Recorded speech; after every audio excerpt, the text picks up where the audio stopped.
कधीच नाही चुकणार तुमचे फेवरेट टीव्ही शोज झी5 सोबत, तेही एकदम फ्री। बेडकाने बैल होण्याची स्वप्न पाहूच नयेत। असो, तुम्हा बेडकांना कशी पायाखाली चिरडून टाकते ना मी, ते बघालच तुम्ही। डराव डराव करत बसाल नुसते। आणि राहिला प्रश्न आत्ता जे शोधत होतास त्याचा। काय म्हणता तुम्ही माणसं? शोधलं की देव पण सापडतो। नाही होणार आहे असं। तू बिंडोक असलास म्हणून तुझी बायकोही बिंडोक आहे असं जर वाटत असेल ना तुला, तर तो गैरसमज आहे तुझा। नाही होणार आहे असं।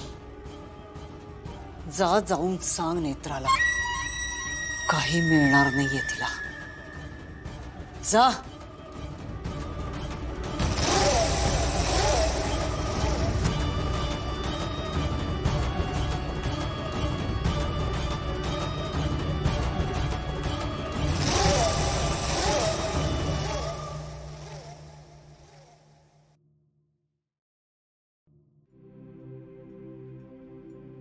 आत्या,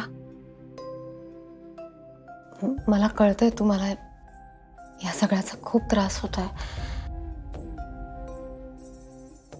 हे सगळंच वेदनादायी आहे तुमच्यासाठी। आत्या, त्या बहिणी आतापर्यंत जे जे केलंय ना, त्या सगळ्याचा बदला घेतल्याशिवाय आपण शांत नाही बसायचं। विरोचकांनी आपल्याला जेवढा त्रास दिलाय त्यापेक्षा जास्त त्रास होणार आहे त्याला। हे बघा, किमान आपल्याला एवढं तरी कळलं की मनोरमा आजीच्या अस्थी अजूनही विरोचकाकडे आहेत। आपण लवकरात लवकर त्या अस्थी शोधूया। ते तुम्ही नका त्रास करून घेऊ। आपल्याला असं घाबरून डगमगून नाही चालणार। मी म्हणाले ना, आपण लवकरात लवकर अस्थी शोधूया।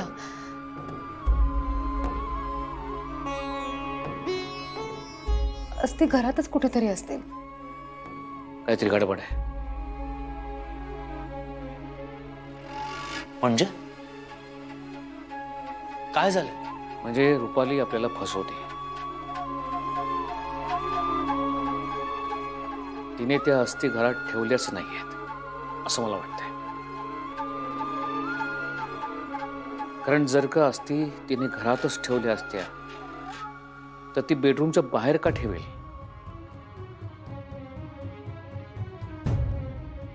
मी पूर्ण बेडरूम चेक केली, मला अस्थी कुठेही सापडल्या नाहीत। मग कुठे ठेवल्या असतील अस्थी तिने? आईने जिवंतपणी सुद्धा खूप भोगलंय, आणि आता मेल्यानंतरही भोगतेच आहे। अजून किती सहन करायचं तिने?